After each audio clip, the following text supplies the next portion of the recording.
नमस्कार।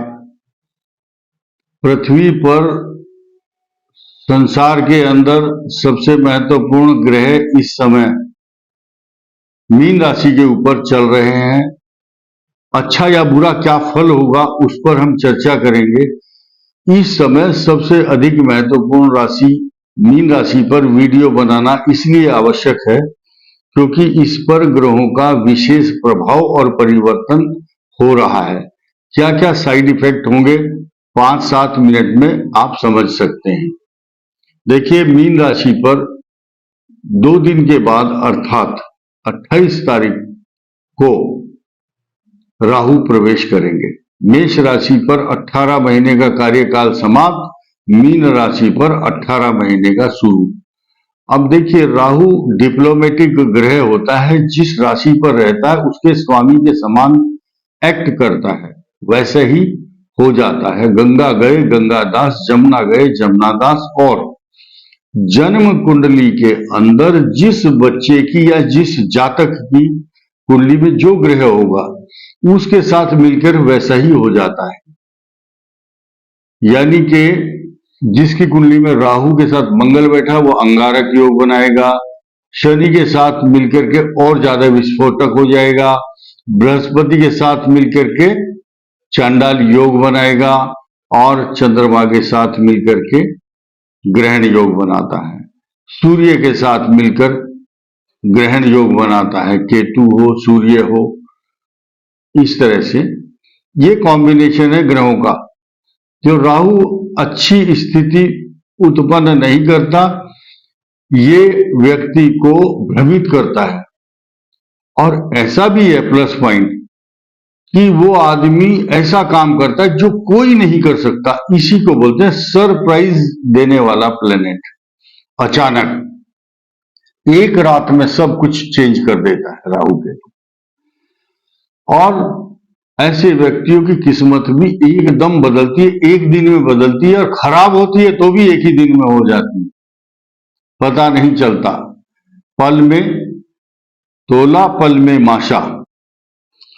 तो अभी महत्वपूर्ण बात हमने की मीन राशि के लिए, क्योंकि एक तो राहु आया मीन राशि पर और अब एक्शनेबल पोजीशन में शनि द्वादश भाव में आया है। तो जिनके खराब ग्रह हैं उनको खराब फल, जिनके अच्छे हैं उनको अच्छा फल भी देगा। अच्छा फल क्या देगा कि इन्वेस्टमेंट कराएगा, पॉजिटिव वे में जाएगा, उसका जो एक्सपेंस होगा। ऐसे व्यक्ति मीन राशि वाले अब लोन लेकर के प्रॉपर्टी खरीदेंगे या इन्वेस्टमेंट करेंगे, जिसका रिटर्न कुछ नहीं आएगा लेकिन लॉस भी नहीं होगा। पैरों में चोट, परेशानी, तनाव, चिंता तथा फैमिली लाइफ, मैरिज लाइफ को थोड़ा डिस्टर्ब करता है। मीन राशि का जो दाम्पत्य जीवन का स्थान है उसको प्रभावित करेगा। डिटैचमेंट करने वाला ग्रह केतु 7वें भाव में होगा इसलिए। लेकिन 16 नवंबर तक बात अगर की जाए इस महीने की, नवंबर की, तो ये महीना बिल्कुल अच्छा जाने वाला नहीं है, क्योंकि इसी दौरान दीपावली भी आएगी। ऐसे ऐसे काम मीन राशि वालों के लिए हो सकते हैं। एकांत में बैठ करके रोने को मन करना, डिप्रेशन होना, तनाव, चिंता तथा परेशानी, और दिल में ये आता है कि घर छोड़ करके भाग जाऊं, कहीं मेरा यहाँ मन नहीं लग रहा है। और सबसे बड़ी बात यह कि उसके जो स्वजन हैं, परिवार के लोग, उसको अच्छा नहीं मान रहे हैं, उसको ताना देते हैं। तो ऐसी स्थिति में उसका मन दुखी होता है। बाहर के व्यक्तियों से प्रताड़ित होता है मनुष्य, तो झेल लेता है, लेकिन अपने ही उसके स्वजन, परिवार के लोग उसको ताना दें और उसको प्रताड़ित करें तो छोटी सी बात उसके मन में लग जाएगी और वह तनाव में बैठ जाएगा। और उसके सामने कितने ही डांस करो, उसको खुश करने के लिए वो खुश होने वाला नहीं है। इसके अलावा देखिए, मीन राशि पर 7.5 आई है। अब ये 7.5 अगले 30 साल बाद ही आएगी, लेकिन ये 7.5 इस तीसरी जो 7.5 होती है लाइफ में, वो ज्यादा खराब और कष्टकारक होती है मनुष्य को। ऐसे ऐसे दिन दिखाती है जो वो कभी कल्पना भी नहीं कर सकता। ऐसे ऐसे आदमियों की शक्ल देखनी पड़ती है, खुशामद करनी पड़ती है, जिनकी शक्ल वो कभी देखना भी नहीं चाहता। मीन राशि वाला बड़ा आदमी होगा, बड़े विचार, खुले दिल का, लेकिन उसको अपने स्वाभिमान को गिरा करके छोटे आदमियों के समक्ष हार माननी पड़ती है। ऐसी ये गोपनीय बात उनके लिए बता रहा हूं, उनको अपने मन में रखनी चाहिए। ये बात स्पष्ट ना करें, व्यक्त ना करें किसी को अपने मन के भाव। साढ़े साथी में मीन राशि के लिए क्या स्थिति खराब होगी? जब खराब ग्रह होते हैं, जिन मीन राशि वालों की खराब महादशा, पाप ग्रहों की दशा है, उनको क्या देखना पड़ेगा? हाथी के ऊपर बैठ जाए तो भी कुत्ता जरूर काटता है।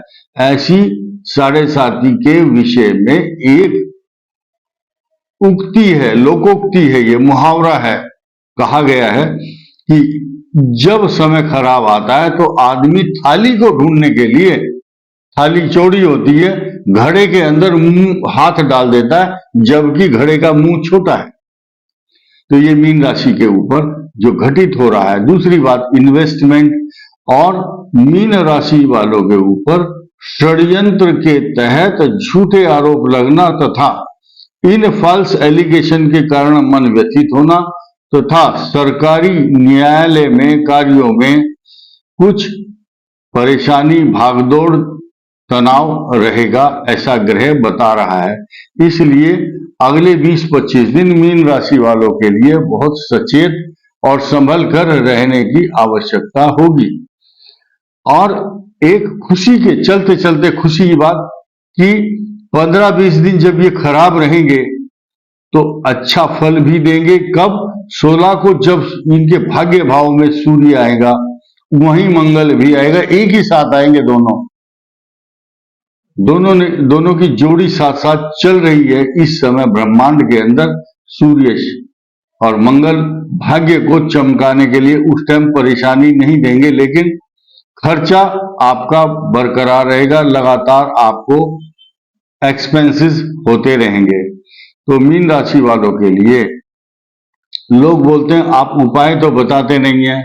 उपाय यह है कि सावधानी ही उपाय है, तथा बृहस्पति वार को व्रत करना, सुंदरकांड का पाठ करना। तो लोग ये समझते हैं कि अगर मैं उनको बताऊं कि ये आइटम दान करो, तो दान करने का, जो लोग पढ़े लिखे नहीं हैं उनके लिए है। पढ़ा लिखा जो व्यक्ति है उसको तो कोई उपाय बताने की जरूरत भी नहीं होती, वो अपने उपाय, प्रिवेंशन खुद ढूंढ लेता है। जो बहुत साधारण व्यक्ति है उनके लिए गुड़ और मसूर की दाल मंगलवार के दिन, तांबे का लोटा या तांबे का एक छल्ला छोटा सा, मंगलवार के दिन मंदिर में अवश्य दान करें। ब्राह्मण के चरण स्पर्श करने के बाद उनको प्रदान करें। ये सरल उपाय है। धन्यवाद, नमस्कार।